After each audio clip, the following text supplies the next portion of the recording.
I think one thing that's important to note in a testament to our facility, the product being made on our CW mill, we're API licensed facility, which is one of the toughest specifications and requirements that's in the industry. And Greg, you can be a testament to the amount of time that is invested at our facility to meet that requirement.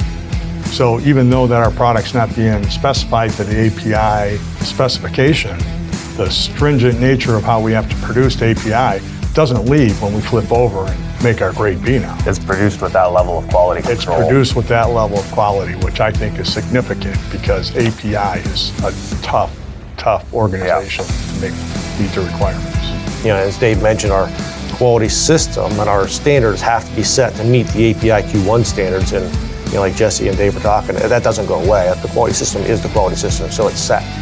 So all of our procurement practices and all of our operating practices and so on and so forth must meet those requirements every day, whether we're making an A25 API product or one of our other standard products. And that's not really anything that any of our standard pipe or sprinkler pipe competitors are implementing or doing.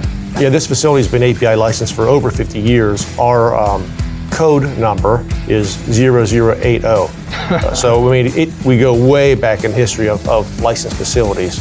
So it's been around a long time. We're certainly one of the first producing mills to be API licensed.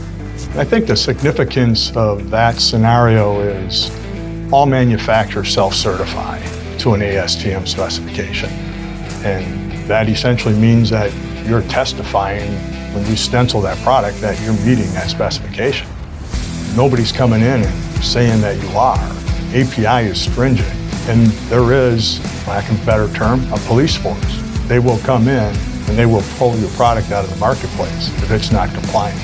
ASTM, although great standards, there's nobody standing behind it. The API does, and that's why we have to be so technically accurate when we manufacture our product. Yeah, they take the monogram. We are allowed to put the API monogram on our product, and they take that very seriously. As you said, they come in and audit us every year. It's a 3-year cycle, so first and second year they'll be in 3 to 5 days with one auditor doing a full system audit of the process, but also looking at the product. And that's what's also different about the API. They do more of a product audit, whereas the others are more systems audits. They'll do both. And then every third year, when you have your renewal audit, there'll be 3 to 5 days with 2 auditors here the whole time doing a full system audit. And the ISO audits, the way we have it set up, it's twice a year. So we'll have an audit for ISO every 6 months.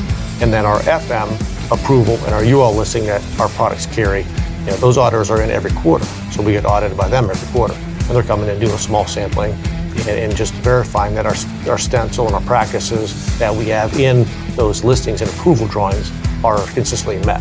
And the great thing is it applies to both of our facilities. So the continuous weld mill here at Council Avenue and the Warren, Ohio facility are both API certified facilities.